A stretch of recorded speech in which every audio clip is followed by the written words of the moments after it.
So following on from that, the translocality or translocal city follows out from the assertion that translocality draws attention to the multiplying forms of mobility without losing sight of the importance of localities in people's lives. So, as I said, the way the translocality has been argued by Hannes and Appadurai is that local, or the material sense of the local is less important in people's lives now, given the virtual social connections people can make.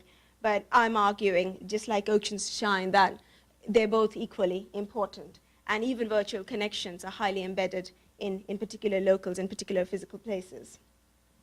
So homes, neighborhoods, streets are part of the situatedness of mobility and movement, so therefore I'm thinking more about the notion of habitus rather than the notion of ethnoscapes. And ethnoscapes is something that Appadurai represents in terms of these highly controlled urban ethnic neighborhoods in which the state, he suggests, rages war against migrants. So instead of that negative perspective of urban neighborhoods, I want to think about habitus, which is, again, a much more fluid way of thinking about homes, neighborhoods, and different scales of situatedness and mobility. And this brings forward, therefore, the temporal nature of the translocal city, that the city itself is highly temporal in the ways that it's experienced and understood. So there's shifting connections between transnational spaces, state structures, and the spaces of migrants' everyday agencies. And therefore, the translocal city is a city where local connections are made, both within the city, but beyond the city and beyond national spaces. And these connections are part of the embodied journeys through time and space. And it draws from this notion of new mobilities that has been proposed by Scheller and Urry to extend mobility beyond transnational movement that shapes the constructions of subjectivity. So migrant subjectivities of everyday lives is shaped by these notions of mobility, which is both urban and local and global and national. But they are situated in everyday lives in different times and in different spaces.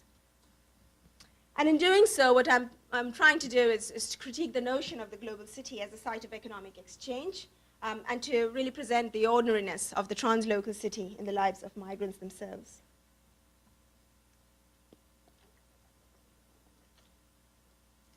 So, where does visuality play a role in this? And why am I interested in visual narratives of the city?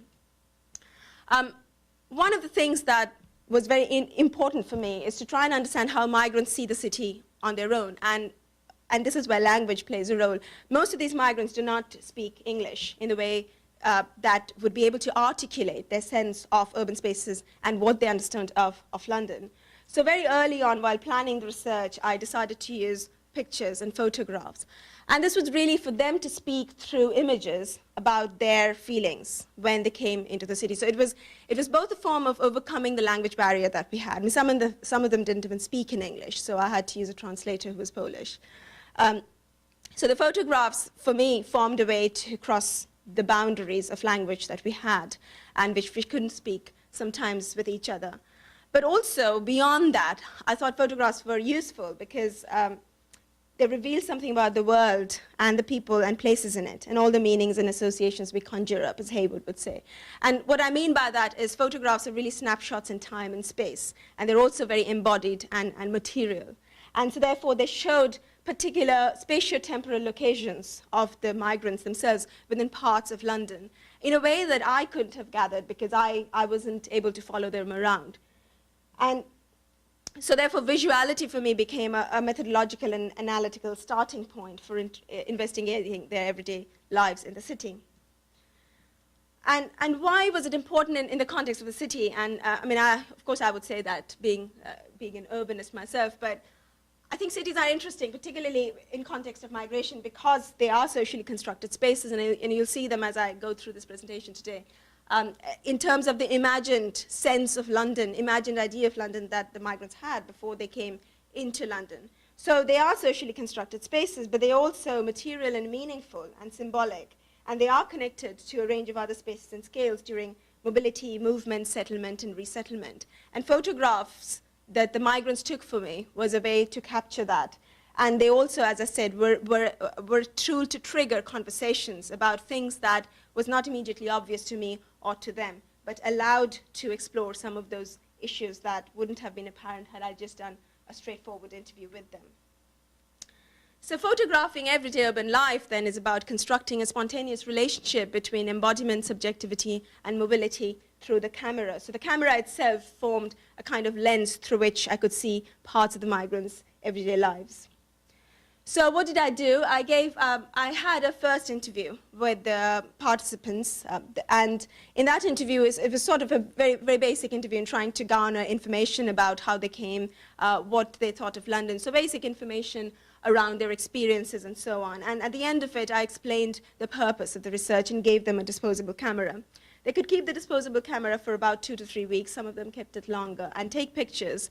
The criteria was that they should take pictures of their everyday lives, anything that was interesting, anything that they wanted to talk to me about in the next subsequent interview.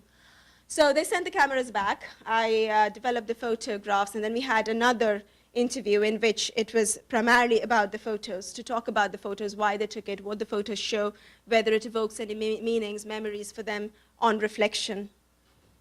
So the way that I saw these photos was, as Michelle said too, would talk about spatial stories, because these photos were essentially stories of their embodiment in time and space within London. And sometimes some of them actually even took it across the channel or with them to Poland. So I got even images of their homes and neighborhoods in Poland to compare with what they took in London. So they're really spatio-temporal stories rather than just spatial stories. So they're embedded in particular spaces and times. And what it allowed them to do is to question the taken for granted aspects of their lives in the city. And many times it was, when they saw the photos, they said, you know, we never thought about it like this. And just looking at these photos makes me think about the contrasts that I have been embedded in, or some of the assumptions that I had taken for granted before I came into London. So some of the taken for granted aspects of their lives in the city, and they became therefore quite reflexive on looking at these pictures and talking about these pictures, about the processes through which their embodied experiences were shaped in London itself. And Michael Krang, he talks about photos as spaces of vision and observation, and definitely that was the case, because these were really not photos that had any semiotic status per se. So they weren't interpreted for what they were and what they were showing by myself, but they were really interpreted in this kind of relationship, researcher-participant relationship in the context of the interviews. So there was no other semiotic analysis or social cultural analysis, the photos done before and after that. At another level, I think what the photos also do is displace the authentic representations of the global city. So if you see pictures of London, you see pictures of Big Ben and London Eye and the Tower Hamlets and so on, and none of those images figured in the participants' pictures. And so it displaces this public photography that exists of iconic cities and of global cities, and produces a very mundane image of a global, everyday, ordinary city. So the participants, they were circular migrants. They had traveled to other countries for work. They had gone to the USA, they had gone to Australia, Sweden, Cyprus, France. They were well traveled. And some of them had actually traveled a lot within Eastern Europe before Solidariusz, when the socialist governments broke up and changed, and they changed into more capitalist systems. So they had even, during the socialist time, they had even traveled around Eastern Europe. Most of them came from smaller industrial towns like Białystok, Szczecin, Tarnow, Lublin, Torun, Nowa Huta. So they were not coming from big towns like Warsaw or Krakow, although there was, I think, a couple of participants who were from Krakow. But again, they were from the suburbs in Krakow. So they all came from small industrial towns. They all came because they had social networks. They knew people who'd come before, and through them they had come. So very similar to the other migrant stories. They came to London via land, sea, and low-cost airlines, and this is going to be very significant in the way they see London later on, as you will see. And they had moved around between home and work in London. So as I said, I think in transnationalism research or migration research, we're really interested in the home country, country of origin, and country of destination. And we think that once they reach the country of destination, life ends, unless it's a big issue about race or racism and some kind of event or crisis that happens. But I think what's interesting here is that even after moving to London, in a very mundane sense, they were highly mobile. They were making huge numbers of changes in accommodation. And this was to do with the kind of work they did, because these were Polish builders. They were builders. And the building sites, if you think about, are actually located across the city. So their concern was all the time to stay close to the building sites. And they weren't really buying property or renting in a very formal sense. They could move very easily. So the movement and mobility within London was very high. So yeah, it was related to the spatiotemporality of building sites. And also what's interesting is if you see this map, this shows the boroughs in London. The darker colors are where most of the migrants were. And this is actually from a study that was done in Oxford Migration Institute, so it's not my data, this particular map. But it shows where most of the migrants, Eastern European migrants who came, and this included also not just builders, it included care workers and so on, so a broad range. But it definitely tallies with what my participants were telling me, that they were actually moving into those boroughs which are of cheaper rents. But the boroughs which are of cheaper rents are also boroughs which have high ethnic populations, ethnic minority populations. So this is something, again, to keep in mind as we go through this presentation. Okay, so this is just one example of the heightened mobility that the participants had after they came to London. So in 2001, this particular person, he came to London, came for 5 months. He stayed in a 3-bedroom flat and shared the room with a Polish friend, and this was in Hoxton, which is kind of northeast London. In 2002, for 1 year, he stayed in another 2-bedroom flat with an English friend. This was in Camberwell, which is south. 2003, for 6 months, he went back to Poland. 2003, then again for 3 months, he went to Cyprus. And then 2004 is a time when the EU expansion happened, and the A8 countries, the 8 Eastern European countries, joined the EU, when they could legally come to the UK to work. So before this, he came and he was working illegally.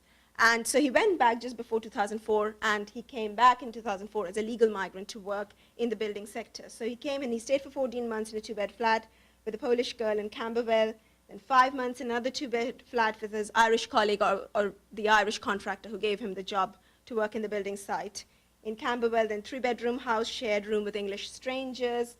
In 2006, then he rented from his Polish employer. He worked for a Polish contractor in Lewisham, which is again South London.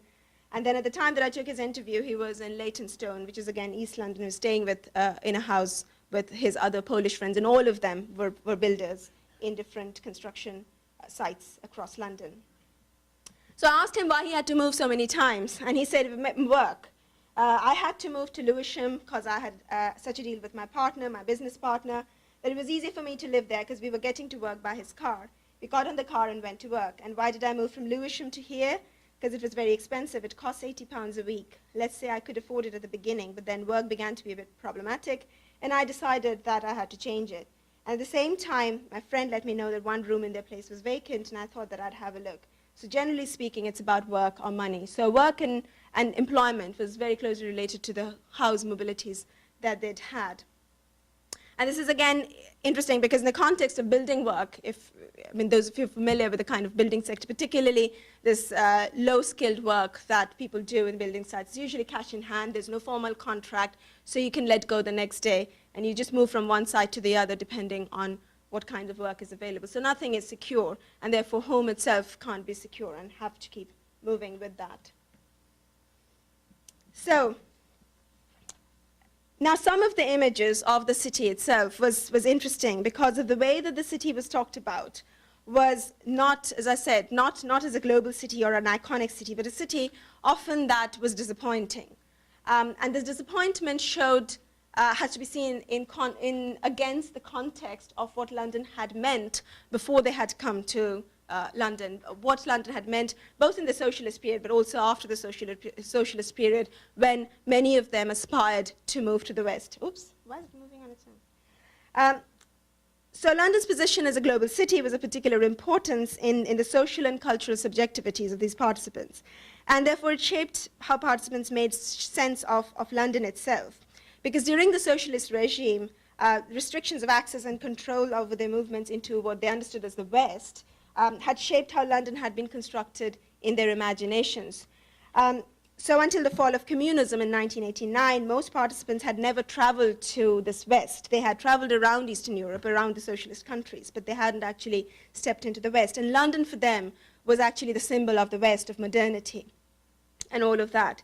And a few older participants suggested that they had always thought about London as an aspiration, as something that Poland would never be able to achieve.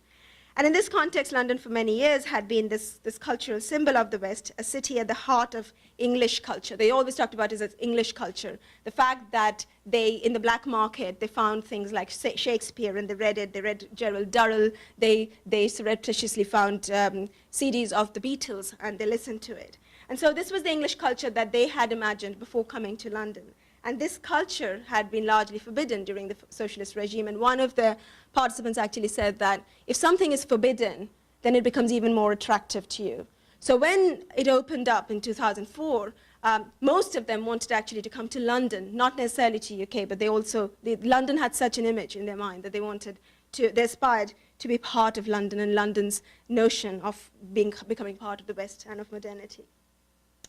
So in the past, London had been the city of dreams, which had been denied to them by the socialist state. And before EU expansion in 2004, the journey into London had been fraught with difficulties, because they used to keep coming, and they wanted to come on the passports they showed as coming as tourists, but many of them were actually sent back because the immigration officers didn't believe. And when they were allowed in, they continued to work illegally on a tourist visa. And they had these middlemen, so they were robbed along the way. So they had lots of difficulties, but after 2004, it opened up. But once it opened up, what they experienced of London, I don't know why it's going through the other one.